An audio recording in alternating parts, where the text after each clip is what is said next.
Good morning, everyone. I, Rutuja, welcome you all to this webinar conducted by Entrepreneurship Cell of Amity University, Mumbai.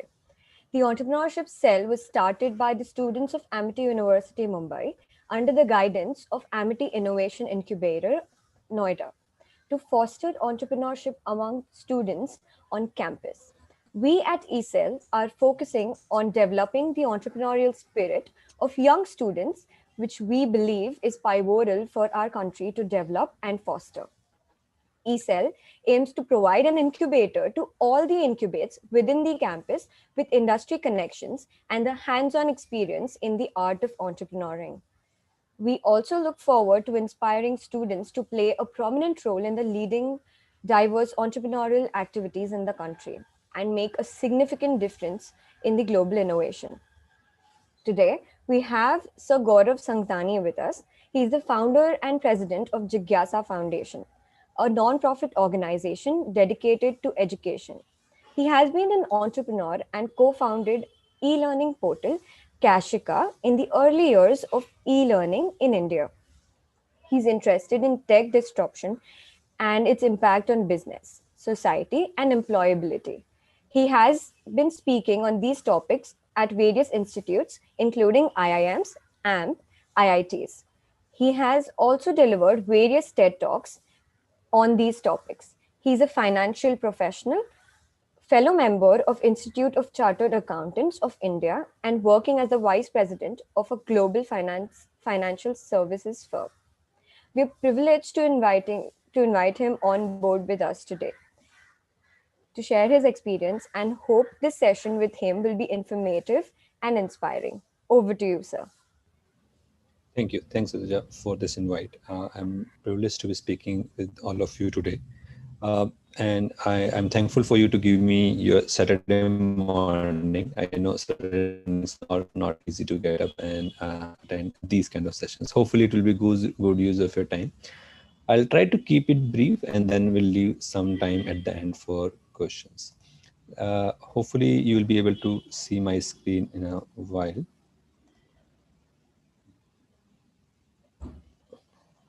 Let me know once you can see my screen. We can see it, sir. Is it visible? Yes. Okay, so today we are talking about entrepreneurship versus entrepreneurship. It's an entrepreneurship cell. So entrepreneurship is by default, but what is entrepreneurship? I'm sure most of you are not new to this term, but I'm not talking today from academic point of view. I'm talking from my personal perspective. What does this mean to me? Is that I'll talk about my journey, some of the lessons there, and we'll see whatever questions you have at the end. Before we start, quick disclaimer, what I'm talking about are my personal views, nothing related to any organizations. Okay, let's talk about my journey quickly. So I was born and brought up in a small town, and I always knew that I wanted to stay only. That was for sure, I knew.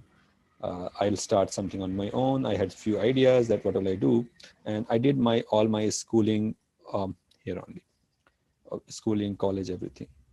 But something else was best time, and as soon as I completed my professional degree, I'm chartered accountant by profession. I got an opportunity in one of the big multinational companies, and I realized there's world out there. Why not? Let's try, and I joined that. Again, that was against what I already wished, always thought of starting something on my own. Now corporate world was calling, so I joined it. I stayed there for 2 years, but that desire to do something on my own was always there. So after 2 years, I quit my job. I joined a consulting firm as a partner, so kind of ownership capacity. And I started my own consulting, doing my own consulting assignments and everything. Same time, I started a startup. Let's quickly talk about my startup. It was called CA Shiksha. It was e-learning for CA students. And we're talking about 2009, 12 years from today. E-learning was a new thing to India. So when we launched, acceptability rate was very high because there was nothing like that available. But we were facing our own set of challenges. Challenges were that India didn't have infrastructure. So people came back saying, "Oh, your startup is good, your website is good," and e-learning that we prepared were very great quality e-learning. So, but the problem was most of the small town and including some of the places in within metros as well had a dial-up connection. And if any of you have seen dial-up connection, the speed was less than 3G, not 4G. It was less than 3G. So how do you buffer a e-learning over a dial-up connection? That was a challenge. So people used to tell us, okay, I like your e-learning, but can you send me a CD? And once you send a CD, then it's gone, right? So we realized we are a little bit ahead of time. And same time, we got an offer to sell our startup within 3 years. So we sold our first startup and got out of that. And on today's rate, we sold in pennies, but it was a wise decision. At least it looked as a wise decision at that point of time, because we thought, okay, e-learning has a long way to go, and maybe we are not ready to do it for now. So, and then I moved into my corporate job, which is I'm doing currently now. So my journey has been, may look to you different, job, corporate job. Today I'm doing corporate, but can I say that I'll always do that? Who knows? So to me, to you, it may look like that someone confused between job and business, but it doesn't look to me like that, because for me, it's always an entrepreneurship journey. Yes. So to me, my corporate job today or earlier is a entrepreneurship. So that's what I'm going to talk to you about today. What does being an entrepreneur in corporate mean? By no means I'm telling you that you should not pursue entrepreneurship. I'm telling you exactly opposite. What I'm telling you is what I learned in my entrepreneurship years, 3 years, actually helped me a lot in my career. So if what is stopping you from picking up entrepreneurship is saying, okay, if I waste few years in entrepreneurship, I'll lose my corporate career, I'll be behind. No, I'm not talking academically. Professionally, I realized when I went back, I realized maybe I was behind some of my colleagues who didn't take that decision. But now after few years, I'm nowhere behind. I may be ahead. Of course, it's not a comparison between who is ahead and behind, but if that thought is stopping you, thinking, okay, I don't want to waste my years in entrepreneurship, I need to start from scratch in my corporate journey if I do. No, it doesn't work like that. You learn a lot, and I'll talk about those lessons that I learned in my entrepreneurship, which helped me excel in my corporate job. So, so whole purpose when I say that it's same entrepreneurship, to actually tell you that it's worth taking that risk. That's a mindset. If you develop, it will always stay with you, wherever you stay. So let's see some of the things that I learned. So entrepreneurship's classic definition, I've taken Wikipedia, it says creation or extraction of value. And most of people think entrepreneurship is starting business. To me, what do I think as entrepreneurship? I think entrepreneurship is about ownership. Do you behave like an owner? Do you feel like an owner? Do you take ownership? Do you have founder's mentality? We'll look at it. That's all entrepreneurship is about. You can have that mentality anywhere. And once you develop that skill set, you will be unstoppable. Let's see from my experience. So I'll talk about lessons that I learned in my entrepreneurship journey across corporate job and own business. I call my corporate job as my entrepreneurship journey. So there are lessons that I learned in each of those, and which are mixed lessons, because you'll see now that it helped me in both the places. So what did I learn? I not put in any sequence. I put in as it came to my mind. First of all, as an entrepreneur, you own everything. In a startup, it's easy to assume that you own everything. In a corporate job, it is easy to assume that, oh, I'll be responsible for my piece of the area, and this is my ownership anyway. I'm not an owner, right? Which is a wrong mindset. So what entrepreneurship gave me thing is whatever I do. So I switched from my corporate job to entrepreneurship because I wanted to have that thrill of ownership. I take full ownership of how things go. I take the risk. And when I went back to my corporate job, I took that skill and it has helped me. So you own everything. That's entrepreneurship mindset. Wherever you go, unless you're ready to own things, you'll not be successful. If you develop this one skill set, that will differentiate you wherever you go. You take full ownership. You're not blaming anyone else. You're not keeping anyone else responsible for things going wrong. You take full ownership. That's what was my learning, and it still helps me. Every problem is your problem. That's something you learn quickly in entrepreneurship journey. If you don't learn that, your startup wouldn't even pick up, right? If you keep blaming government for higher tax rate, bad logistics, wrong government policies, funding not available, VC is not funding small startup, everything is wrong, nothing will pick up. You need to realize something, that someday that every problem is your problem. In these set of adverse circumstances only, some of the greatest startups have flourished, right?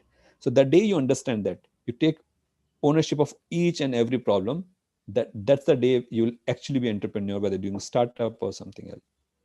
Right? And in a startup, you don't have a huge team size, right? I remember in my own consulting, there are days then there will no one be there to open the office. You can't say that unless my system engineer comes up, my servers will not switch on, right? You own everything. Every problem is your problem. That's what you need to learn in entrepreneurship. And then you take it to your corporate job. That's something which will differentiate you from other people around you. Even if you're not competing, you need to differentiate yourself. So the day you make every problem your problem, that's when you will be successful, whether entrepreneurship or corporate life. You can't say that my company policies are not good, my manager is not good, my juniors don't want to work, I don't got enough pay. All these are excuses. Every problem is your problem. Whatever area you are assigned in your corporate job or whatever startup you have, each problem is your problem. You take full ownership of that. That's what I learned. And sooner we learn that in our life, that our life or whatever we do is our responsibility, things fall into place. But again, that should not give you kind of impression that you can solve it alone. You can't solve it alone. Startup or corporate job, there's no way you can solve it alone. You're nothing without your team. And it's very tempting in a startup to do everything on your own. I told you every problem is your problem, but you can't try to solve everything on your own. It's a recipe for disaster, because that's one of the problems most of the founders face. They can take their startup with their own effort to a certain extent. Beyond that, if you don't have a team, you'll struggle. So you need to build your team. You know that there are people who specialize in something, or there has to be someone who can fit into different places. So don't try to solve all problems on your own. That's where you need your team. In startup, you need to start building that team. It can be different sizes. You can have 5 people team or 50 people team based on your budget, need, at what stage you are. But never ignore the importance of team, even in startup. That's what we realized sooner when we were building our startup. There was a place where we hit a bottleneck after 1 year, right? Because we were trying to do everything on our own. The problem was we had set up the quality standards very high, which was good, right? We wanted to build a good e-learning portal. Then we realized we can't go beyond a point. Our time is limited. So we had to set up procedures and everything so that others can do similar kind of work or same work that we are doing. So you're nothing without your team. Same if I take to any corporate job, right? Unless you let your team work in their own style, they will not work as you want. They are not you, but still you need to empower them. You'll not grow. You'll not be growing in your corporate life as well unless you empower them to grow, because you are as strong as your team. But another thing that I learned in my startup entrepreneurship journey, or I also learned in my corporate life, is great team is not about superstars. You may want, so you will hear a lot in entrepreneurship journey that build a great team, but that doesn't mean all are superstars. Everyone has a different ambition. That's the one mistake a lot of leaders make in corporate as well as the entrepreneurship journey, is they want to hire all the superstars. Let me give you an example. If in your team, again, irrespective of wherever you are working, there's a person who wants to work 14 hours. And if you set up that benchmark for everyone else, you won't have a great team for a long time. So you can't have all the superstars. And if you're a team of 10 and you have 10 superstars, again, a recipe for disaster. You won't have career path for them. They will compete each other, right? You'll not have a great culture. So you need to figure out that you don't need to have all superstars, all ambitious. When I say superstars, not a great ambitious people. Everyone is a superstar in their own capacity. So you need to find out their own strength. Great team is complements each other. So don't ever try to build a team of experts or superstars. You'll struggle in a longer term, irrespective of whether you're a startup or in your own or in your corporate job. One thing that I learned sooner in my startup is that when you leading people, it's a big responsibility. Never ever lose personal touch with your team. It's easy to do in a startup than in a job, and it's easy to do in initial years of startup. A founder may have a personal relationship with the founding team, but as the company grow, they start behaving like a CEO, right? They start to fall into those structures and all. That's one of the mistakes you can do. So when you lead people, it's one of the biggest responsibility. They are giving their careers in your hand and in a way their life in your hand. Be compassionate, be empathetic, whoever connects with you. Of course, if you are a startup which have 5,000 people, you can't know each one of them at personal level. But whenever you interact with them on a regular basis, know them at personal level. And if you take that experience, once you build that startup, you'll have that experience of dealing with people, working closely with them, leading them. If you take to your corporate life, I have realized that has helped me there as well. If you can keep that desire at least to connect with everyone, know everyone, taking leadership as a responsibility, not as a title only, you'll do a great. So that's what I learned in my entrepreneurship journey, which I've taken there. So when I go to designation, don't fall into designation. Take it as a personal responsibility to connect with each one of them personally. Think that they have given a part of their career in your hand. That's your responsibility. So that's if you can learn that in your entrepreneurship journey and take wherever you go. As I said, every person is a story in itself. You are as strong as your people. So try to see where everyone fits. Everyone has a role in a big puzzle of your entrepreneurship journey. Let them play. Let them figure out their role. Give them freedom.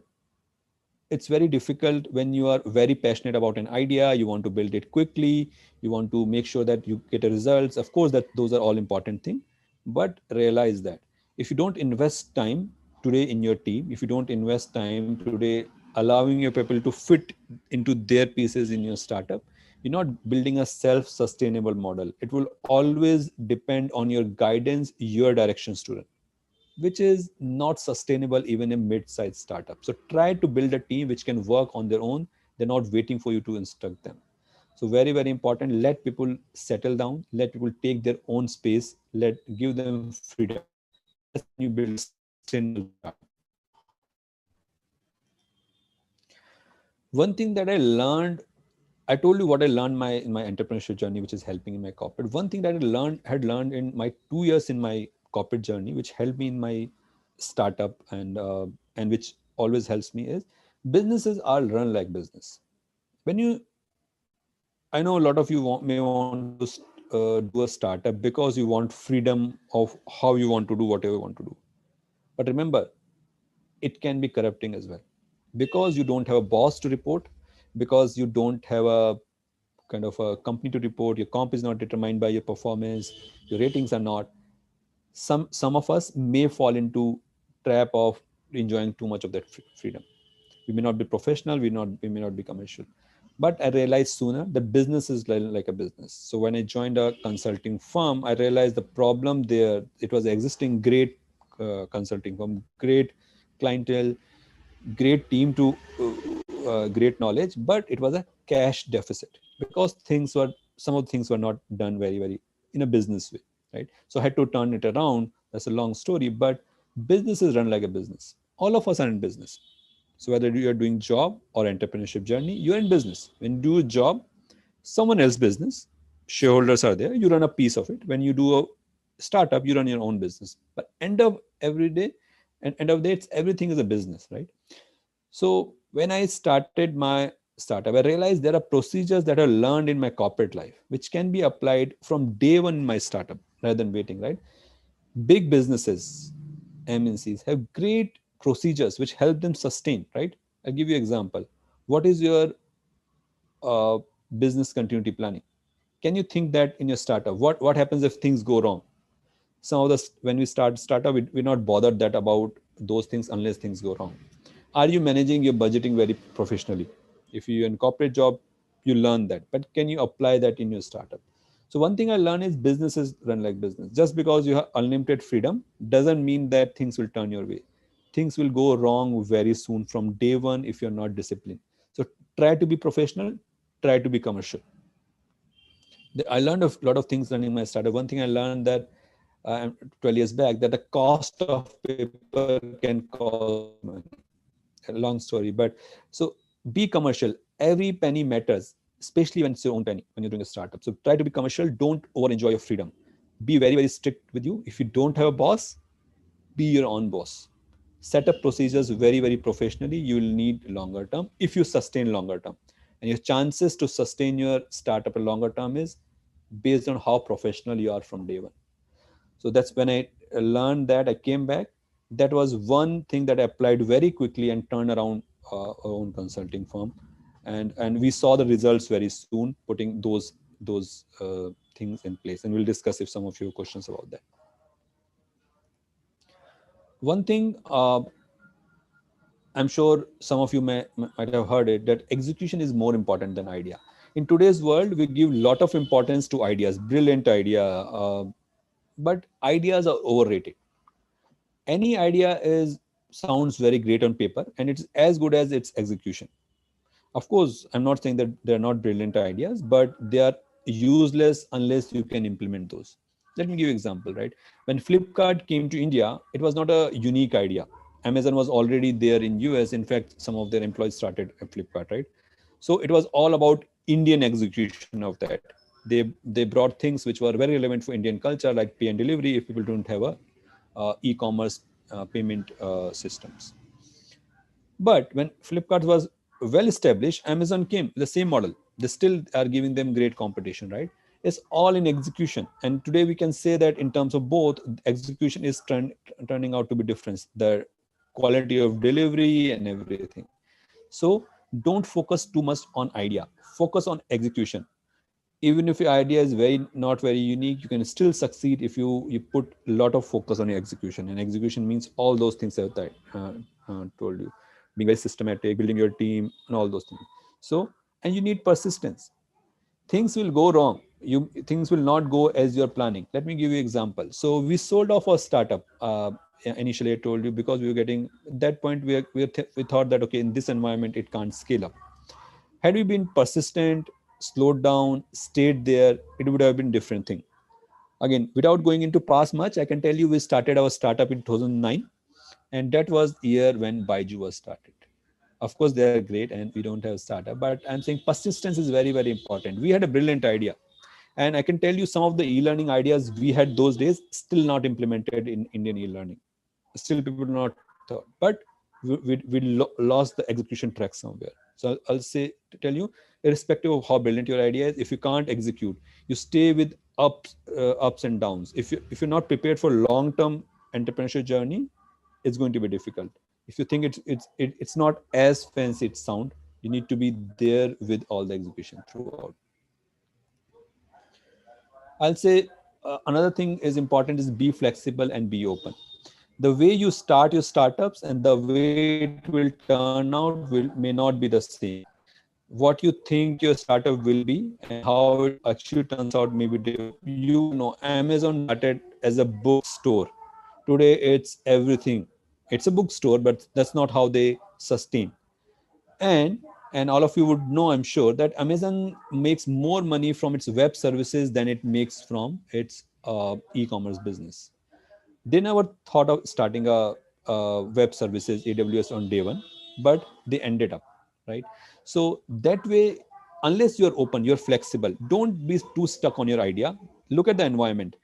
Do you need to scale down? Do you need to change your course? Do you need to do so? Unless you're very flexible, very open, things will not go as you're planning. So that's something I learned during my entrepreneurship journey. You need to be very, very flexible and very, very open in your entrepreneurship journey.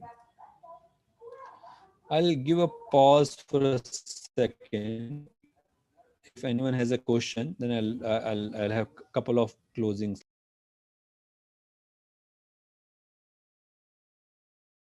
Okay, Okay, if not, I'll continue. So this is a quick one from one of my blogs I wrote last year. Is entrepreneurship is has nothing to do with the startup. It is a mental attitude. You can be an entrepreneur in a corporate job or behave like an employee in your own business. There are people who behave like an employee without taking ownership. They assume that someone else will take ownership. No, if you're doing a startup, you own everything from day one. Don't wait for things to go wrong. Assume things will go wrong. I'll quickly read one of my favorite quotes. I'm sure you know this guy, Naval Ravikant. I'm one of his big fan. And if you not know him, of course you should Google him. He has a lot of great wisdom out there. So this is part of one of his blogs. He says that develop a founder mentality. The hardest thing for any founder is finding out employees with a founder mentality. Entrepreneurship. It's a fancy way of saying they care enough. Do you care enough as an owner? People will say, well, I'm not the founder, I'm not being paid enough to care. Actually, you are. The knowledge and skill as you gain by developing a founder mentality set up to be a founder down the line. That's a compensation. You need to behave like an owner wherever you are. It's a quick chart. What is the difference between entrepreneurship, whether you're entrepreneurship in your own business versus internally? In your own business, you'll have unlimited freedom, but I told you that that has own risk unless you put your own self-discipline. In entrepreneurship, you take less risk, but that's also not 100% true. You do take risk on your reputation and everything. That's a brief uh, difference, but ultimately, end of day, it's all about ownership. You own things. You take lead. You take leadership role. That's what entrepreneurship is all about. With that, I'll take a pause. I know I covered quickly, but because this is a topic where you may have a lot of questions based on my experience, but I tried to cover my experience, how I think is entrepreneurship is mindset. And if you get into entrepreneurship today, you're not losing anything. You're developing a mindset which will help you a lifetime. So I wish you all the best for your entrepreneurship journey, and surely pursue it. It's worth pursuing for your own self-development and exploring what all you can achieve on your own. I'll give a pause and happy to take any questions that anyone has.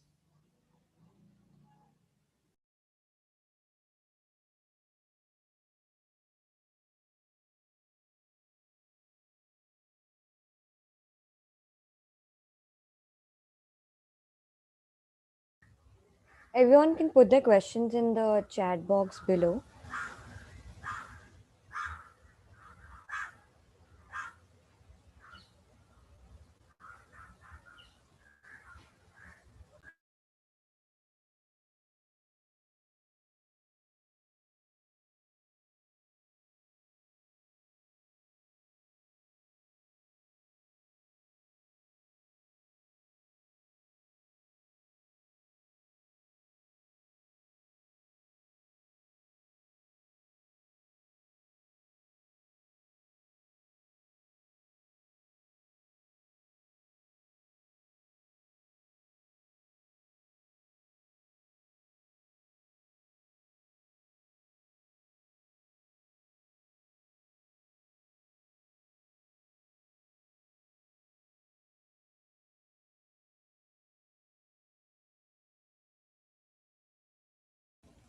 Okay, so we also have our president of ESL Amity University Mumbai, Deepak Bharadwaj. So he also has a few questions for you, sir. Sure. Hello, sir. So, what has been the biggest learning of your life since you also mentioned that you were a part of big MNC, and MNC we all know how big it is, and the second side is your business. So, what has been the two learning I would say from from the working lifestyle and from the entrepreneurship lifestyle? What has been the point where you thought that this was the biggest learning of my life? I would I can use this learning out here and as well out here, on the both the sides of the coin. You just give some glimpse on it. Sure. I think that's what I quickly summarized there. But one thing that I realized, unless you own it as a owner, as I said, you won't enjoy your job. So a lot of people who say that I don't enjoy my job, they may have a lot of people to blame. But one thing that you can do to change it is that you behave like it's your own business. Take ownership. Of course, I'll not say that if you do that in your corporate job, there is no risk. It has its own risk as well, because you're taking risk on your reputation. You are taking more than maybe more than what you can do, but it's worth taking risk. See, ultimately, end of the day, whether you do your own startup or you pick up a job, you want to enjoy your work, right? A lot of time we hear, okay, I don't enjoy, it's a boring, it takes energy out of me, because you are not putting your passion out there. Of course there will be profiles which you don't like, and of course you should change that. Luckily I've enjoyed all the profiles that I have got, but it may not be true for everyone. But at least put your passion as if it's your own business. That mindset can change a lot of things, including you enjoying your job, right? Because if I put you as a CEO of a MNC versus a computer company, of course you'll enjoy. You'll not say, oh, I don't like being a CEO of a computer company, want to be a MNC of FMCG, right? CEO of FMCG. Why?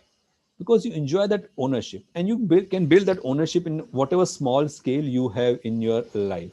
So that's what I think. Same thing, when you start a startup, don't look for how you can see things not going well, or say that there'll be thousand things which will not go well. But whatever, maybe you start a startup and it's not going as you plan, but find out a place where you have control and put your full energy there, and you can scale back to where you wanted to go later. Well, say full ownership of your life, of your career, is something which is the key. The day you understand there's no point blaming anyone, government policies, tax rate, right environment, venture capitalist, funding is not there, my boss is bad. Once you stop that, it is what it is. I take full ownership of this. Things will change, and that has been common across both side of my career also. Rightly said. One more question. You know, we at Amity University, or let's say the student mentality, once we are in undergrad or we are like in the PG courses, always difficult for the student side as a student perspective, not as a president of ESET, but as a student perspective, we always see that we're gonna get out of the university very soon, and then we may choose to work in a corporate or start an entrepreneurship. It's always back of the mind. It's key, that yeah, I mean, we will start. There will be a risk at a very early age. At the same time, it would be a good learning at a very young age when we don't have a responsibility. So, how do you see it as, like, you know, as your own perspective with experience? How do you see it as, like, take the risk of an early age life? So I think your question is that if you want to do entrepreneurship, is it worth spending some time in corporate and then starting, or taking risk early on? I'd say there's not a unique answer, but ask yourself, why do you want to join corporate? I'll give you a few examples. Okay, someone may say, okay, I want to join corporate because I want some financial freedom. My family background doesn't provide me financial freedom, so I need to work few years so that I can build a capital or give my financial support to my family before a startup. Very valid reason, right? Someone may say that, oh, I want to do corporate because I never had any experience of any business, so I want to get some experience of business, right? And then start my startup. Valid reason. But are those actual reasons? That means if you want to take just a business experience of a startup before starting your startup, are you careful enough to pick up a profile which gives you that experience? Or that's your excuse of not taking risk? We lie to a lot of people, and we lie very well to ourselves, and we should be very aware about that. Most of the time we are picking up corporate job because we don't want to take risk, which is also valid reason, as long as you tell yourself that. If you tell yourself, okay, I want to pick up a corporate job because I want to see how business works, then pick up a profile which gives you that exposure, not sitting in a telemarketing kind of job which doesn't give. I'm giving you a random example, but take that. If you see, in early example, if you want to pick up a corporate job because you want to build some capital, then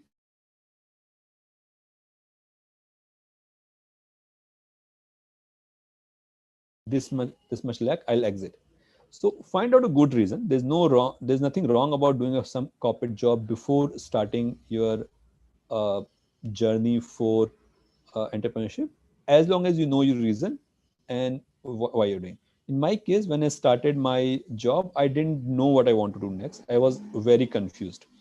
And I'm always confused as a person, in the sense that I don't have a long-term plan, and I'm comfortable it.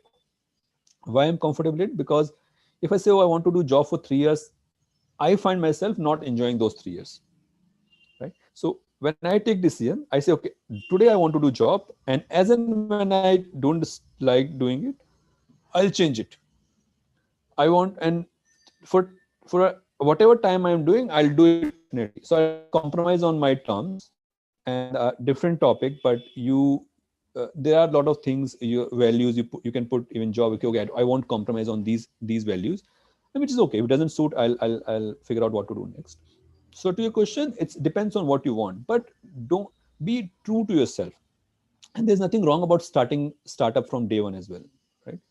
Only thing which I see, which is less of a concern in this generation versus our generation. In our generation, when we used to think of starting a startup earlier, we were not very experienced. But when I meet this generation folks, you guys are very, very polished in a startup. So, and I meet a lot of e-sales and a lot of folks. It's not that you have a fancy idea of startup. Most of you are prepared for that struggle, which is a good thing, because I think things have changed. There young startups out there which are able to provide you internships. There's a lot of knowledge out there, so you have a taste of reality. In our age, we were not prepared to take that risk. I'm sure a lot of people did. So if you are prepared to do that, do that. I'm saying it will differ on what is the priority, but try to be true to yourself and take decision based on that.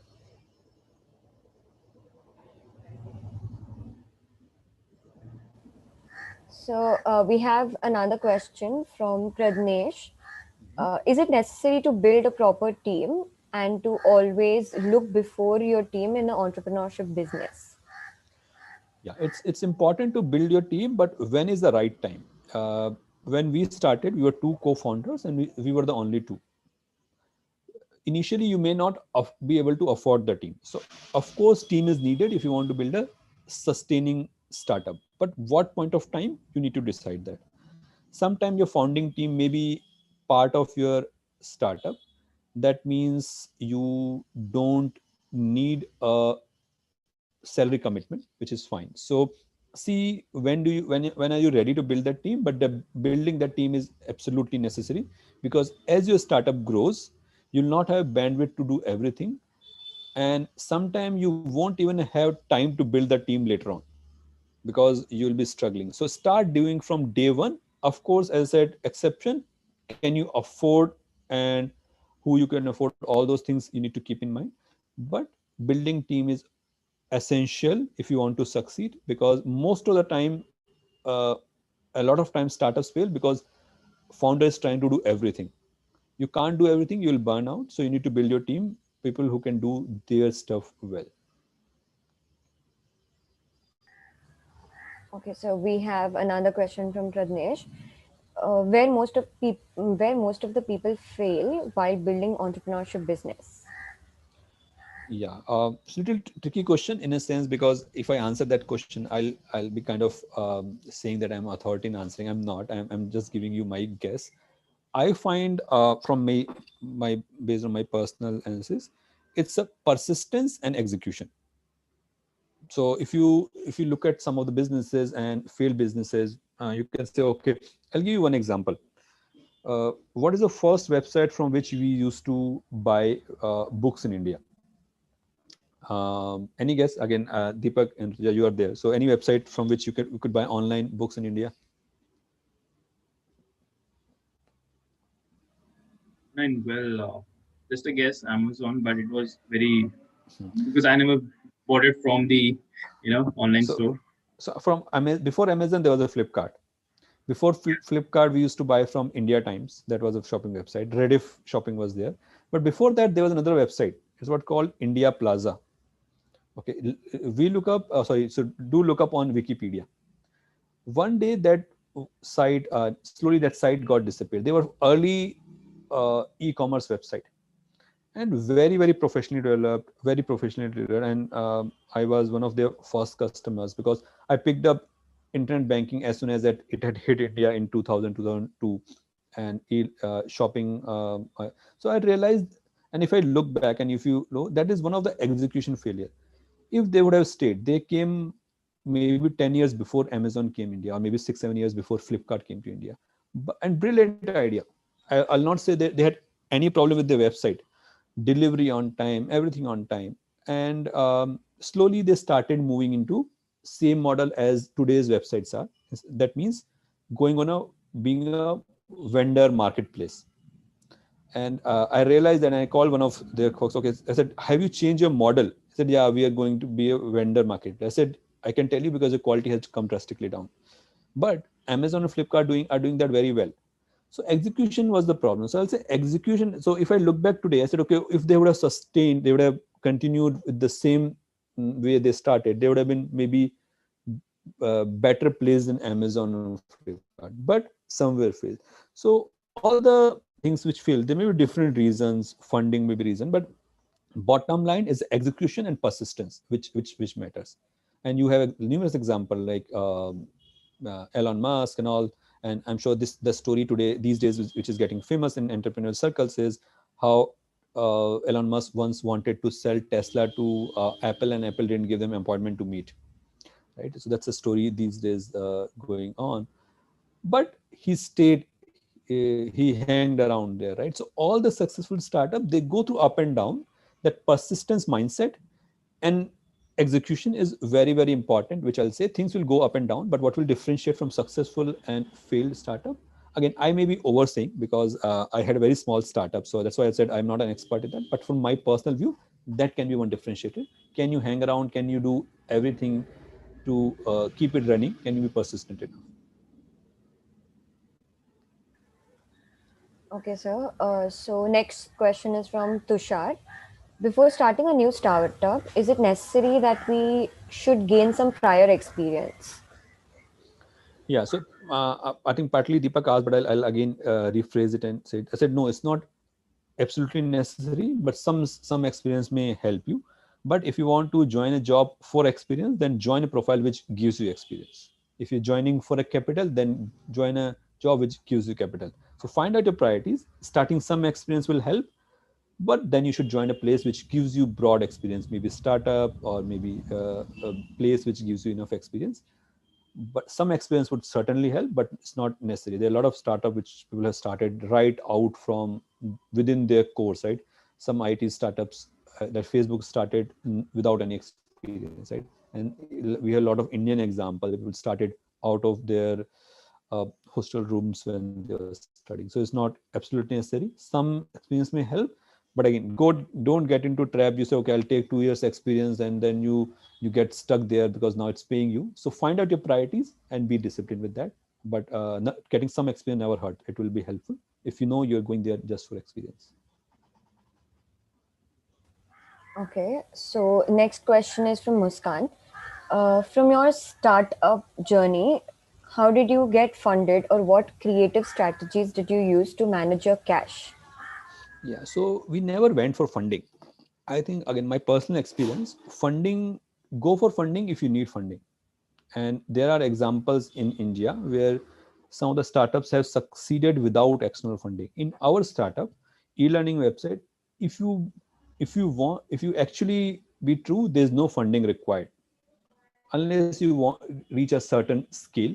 And at that point of time, it was even required less because there's nothing out there. We were building, so there was no one to pay. It was what was needed was our time, 12 14 15 hours. So we didn't need funding, and whatever funding was required, we were able to arrange on our own. So on one takeaway I see from that is, see if you need funding, and what, just because funding is available doesn't mean that you should take it. Do you need it? It comes at its own cost. I wouldn't go much into that. What creative strategies did you use to manage your cash?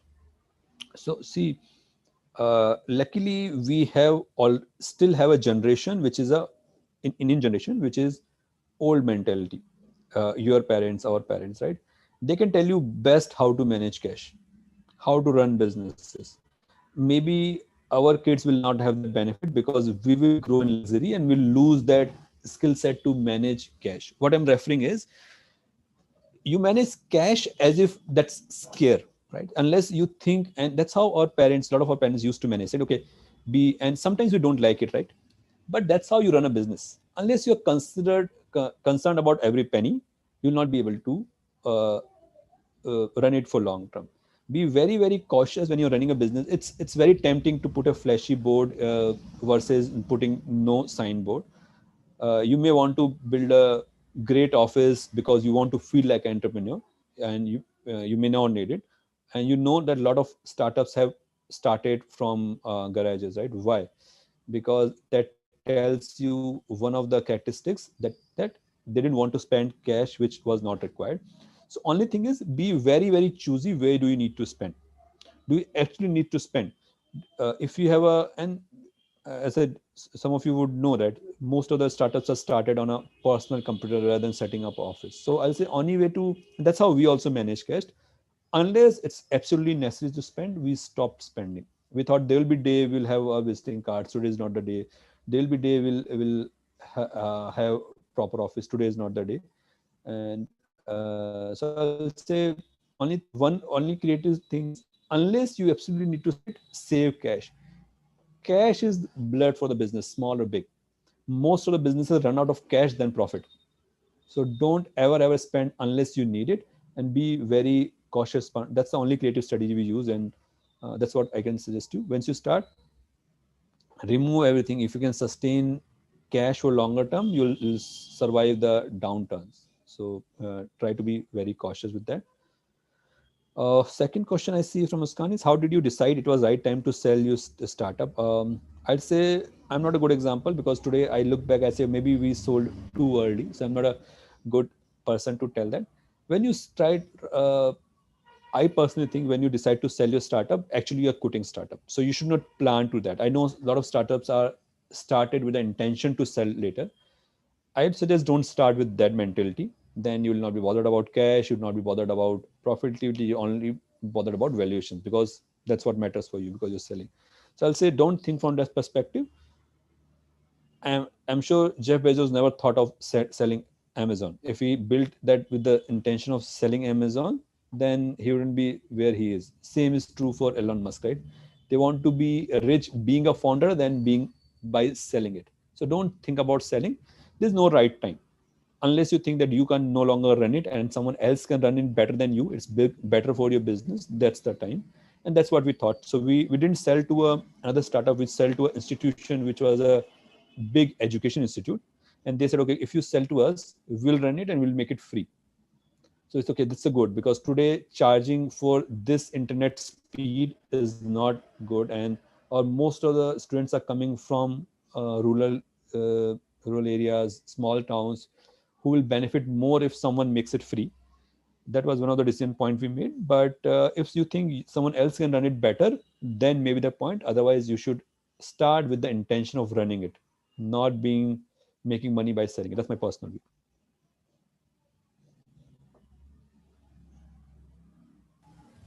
We have another question from Pranav. How can we interact to a large team at a personal level? See, there's a limit to how much you can. So large team can be 10 people, 20 people. There's a limit to which you can't maintain personal collect on a regular basis. But when you meet that person, how do you interact with them? So I'll give you an example. Uh, I went to New York and I was talking to one of the big leaders in a company, and we went out for a dinner, and I realized he was talking to a waiter in a different way, in a way that it very politely, not in a sense that it should be polite to a waiter. He was talking in a way as if he's his own buddy. So I asked him, "Sir, I have a question. I've seen people being polite with waiters and someone, but you are not extra polite. You behave as if he's not a waiter. He's your friend." He said, he told me, Gaurav, that's where I came from, and I don't want to forget that ever. I know how I wanted to be treated when I was in those kind of roles, and I never want to forget that. And I have seen the same person dealing everyone at a personal level. So you may be a sitting. So suppose you are at top, and of course there are people on top of you. There are two layers on below you, and there's someone below that. and there may be that person you meet only once in a month, but how is his interaction or her interaction during that 10 minutes? At least you can manage that. There is a problem that you cannot keep in touch with everyone in last team, but whenever you meet, how is it? Are you polite? Are you caring enough? And I don't think I can define how you be caring enough, but if you care about people at a personal level, it will reflect, right? So I'll say try to at least have a regular connect with those who directly work with you.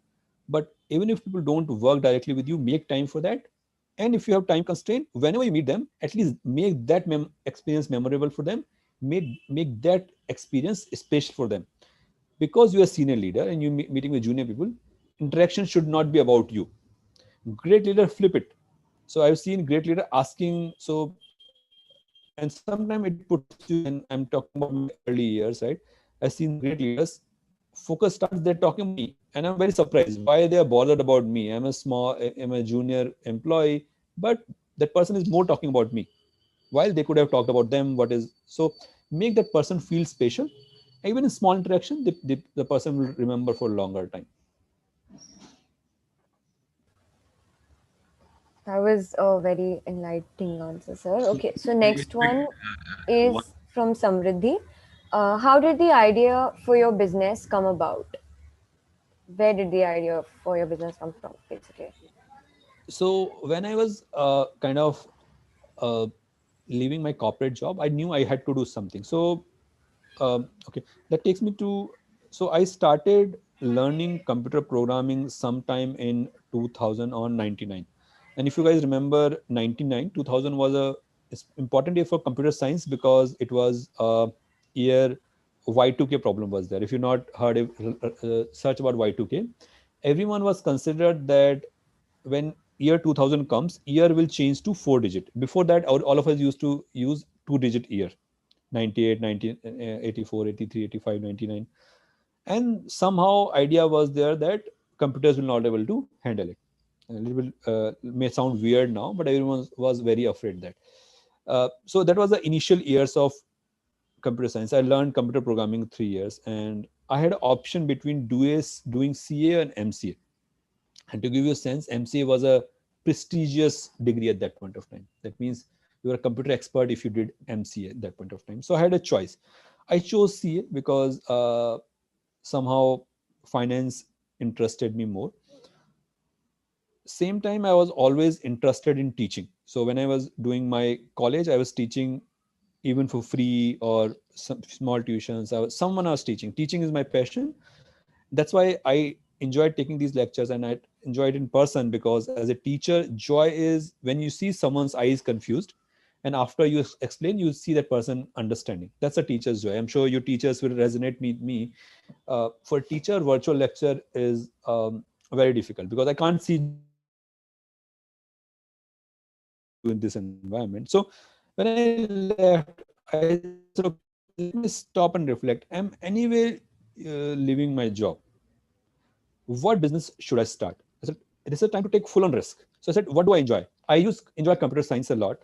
That means I was not a proficient programmer, but I still wanted enjoyed programming. I like teaching. I like finance. What is the mix of these three? Mix of these three is figured out to be e-learning on finance subjects. That's why we didn't had to hire a programmer for developing a website, because I was fulfilling my passion of programming. We didn't have to hire teachers because I wanted to teach, and same time kind of e-learning came. That's how I chose e-learning. I wanted to fulfill my passion. I said, if I enjoy this building that startup, so I was working 14, 15, 16 hours, and I was not working as a work. I used to enjoy. So I was not enjoying because I wanted to see my startup successful. I was enjoying because I was enjoying the process of creating e-learnings, creating website. So that's how I chose what was my interest and what was a common point there. Another idea I had that point of time is democratizing democratizing the corporate learning. That means great corporates have e-learnings for the employees. Can we create a portal where all the corporates can rent out small one? Now you can hear about Udemy, Coursera, banking. So to your question, I figured out what are my interests and what is a common point, and I could figure out teaching, finance, and computer, I could figure out e-learning. Again, as I said, it was a little new. India was still coming up to e-learning, but we still thought at least that's what something which would interest me based on my interest. We have another question from Pradnesh.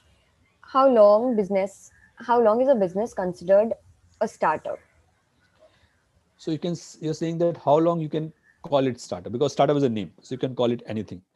So I'm saying doesn't matter. It's a nomenclature. So I don't know how does it impact us when you can call startup. You can say when is it in a starting phase, when it's established. Again, I said it's a more of a nomenclature what you call it. But as long as you have that spirit of entrepreneurship, as long as you're ready to try new things, you can call yourself startup. And you can keep that spirit always, and you need to keep in today's world. Even established businesses are shaken by new concepts, and each business needs to behave like a startup. That means entertain new ideas, try and risk it. Established business may have more risk appetite than someone like you and me starting a startup. But as long as you have that skill set of trying new things, taking that on that risk, and shaking things, disrupting established industry or area, I think you are in a spirit as startup.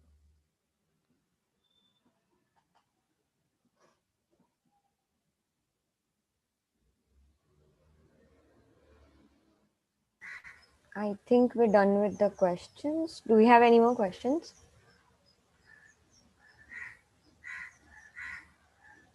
I think we're done with the questions. Uh, Deepak, over to you.